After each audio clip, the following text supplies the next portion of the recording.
السلام علیکم ناظرین، آج کی ویڈیو میں ہم بات کریں گے اس شخص کی جسے عمران خان نے حال ہی میں یاد کیا ہے۔ عمران خان نے کہا کہ یہ حکومت مجھے محمد مرسی کی طرح شہید کر دے گی۔ اب سوال یہ ہے کہ محمد مرسی کون تھے، انہیں کیوں اور کس طرح قید میں رکھا گیا اور ان کی موت کیسے ہوئی۔ آج ہم حقائق کے ساتھ، کچھ جذبات کے ساتھ اور مکمل معلومات کے ساتھ یہ کہانی سنائیں گے۔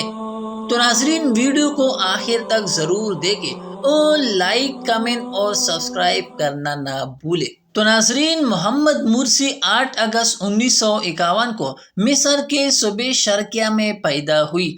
وہ ایک عام کسان کے بیٹے تھے۔ انہوں نے قاہرہ یونیورسٹی سے انجینئرنگ کی ڈگری حاصل کی، پھر امریکہ کی یونیورسٹی سے پی ایچ ڈی کی۔ بعد میں امریکہ میں پڑھانے کے بعد مصر واپس آ کر یونیورسٹی میں پروفیسر بن گئے۔ وہ اخوان المسلمین یعنی حماس کے رکن تھے۔ 2011 میں عرب سپرنگ کے بعد جب مصر میں پہلی بار حقیقی آزادی انتخابات ہوئی تو 2012 میں محمد مرسی مصر کے پہلے جمہوری طور پر صدر منتخب ہوئی۔ محمد مرسی نے 51.73% ووٹ لے کر انہوں نے فتح حاصل کی۔ یہ فتح مصر کی تاریخ کا پہلا موقع تھا جب فوجی یا آمر کے بجائے عوام نے اپنے ووٹ سے صدر منتخب کیا۔ تو ناظرین، اب آتے ہیں کہ مرسی کے صدر منتخب ہونے کے بعد صرف 1 سال میں انہوں نے کیا کچھ کام کیے۔ تو ناظرین، سب سے پہلے انہوں نے مصر کی پہلی عوامی شرکت سے بننے والی آئین سازی کی کوشش کی، یعنی اب مصر میں فوجی ڈکٹیٹر کے بجائے عام عوام بھی شرکت کریں گے۔ 2 نومبر 2011 میں اسرائیل اور حماس کے درمیان جنگ بندی کروانے میں اہم کردار ادا کیا۔ تیسرا، انہوں نے مصر کے خارجہ پالیسی کو زیادہ آزادانہ بنانے کی کوشش کی اور مسلمان ممالک کے ساتھ تعلقات مضبوط کرنے پر زور دیا۔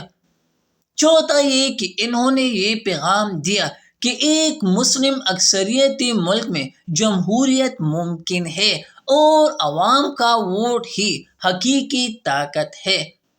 تو ناظرین، بہت سے لوگوں کے نزدیک وہ مصر اور مسلمان دنیا کے لیے ایک علامت بن گئے کہ فوجی امریت کے بجائے یعنی ڈکٹیٹرشپ کے بجائے جمہوری راستہ اختیار کیا جا سکتا ہے۔ تو ناظرین، اب یہ ہونا ہی تھا، لیکن آخر کب تک؟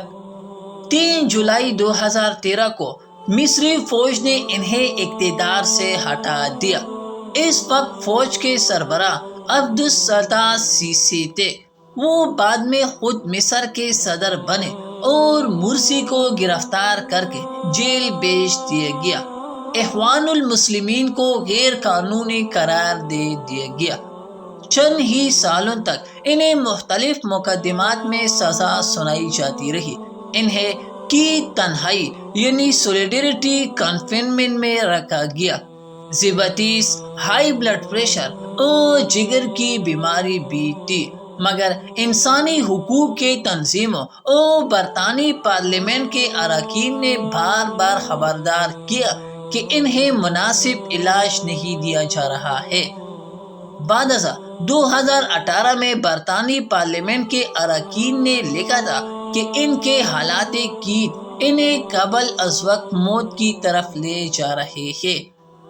اب یہ بات ہی طے کہ 17 جون 2019 کو قاہرہ کی عدالت میں جاسوسی کے ایک مقدمے کے دوران مرسی نے آخری بات کی۔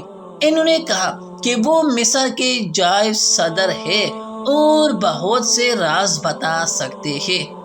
اب ناظرین، یہ بات ہی طے کہ چند منٹ بعد وہ شیشے کے پنجرے میں گر پڑے۔ انہیں اسپتال لے جایا گیا، جہاں پہنچتے پہنچتے ان کا انتقال ہو چکا تھا۔ سرکاری اعداد و شمار کے مطابق اور بہت سی رپورٹوں کے مطابق ان کا دل کا دورہ پڑنے کا اعلان کیا۔ لیکن ناظرین، اخوان المسلمین یعنی حماس نے ان کے خاندان اور متعدد انسانی حقوق کی تنظیموں جیسے ہیومن رائٹ واچ اسے سخت قتل قرار دیتی ہے۔